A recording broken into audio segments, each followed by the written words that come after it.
Ever thought about what it would feel like to own a piece of Trump Tower? Well, you might get your chance if you're on Donald Trump's email list. In a recent fundraising plea, Trump has resorted to an urgent, almost desperate tone, begging his supporters for help.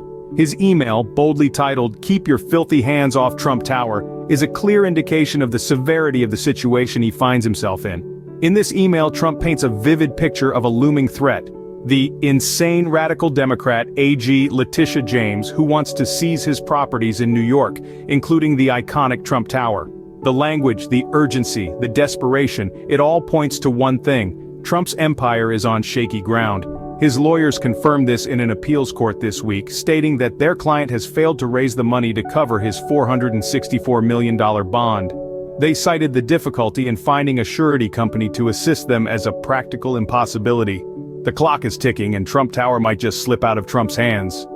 What would you do if you had a $464 million bond on your head? Picture this: you're Donald Trump, a former president and business tycoon. Yet a colossal bond hangs over you like a guillotine due to a New York fraud judgment. It's no secret that Trump's ventures have often been mired in controversy, but this time, his lawyers are finding themselves in a tight spot. Raising the necessary funds to cover this massive bond has proven to be a practical impossibility.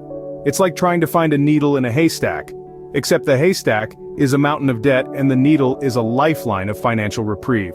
The Trump legal team is scrambling, the clock is ticking, and the Monday deadline to pay the bond is rapidly approaching. The weight of the situation is immense.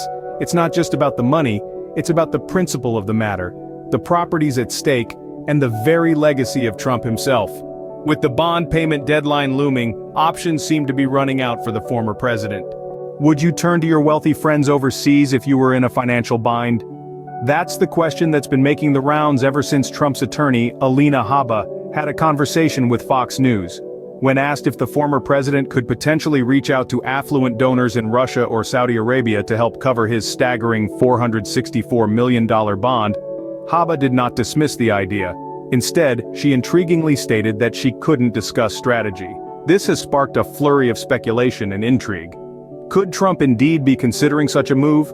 Would these overseas entities be willing to lend a financial hand in this high-stakes situation? The stakes are undeniably high. With Trump's iconic property, the Trump Tower, under threat of seizure, the former president seems to be exploring all avenues to secure the funds he needs. It's a financial chess game, and every move counts.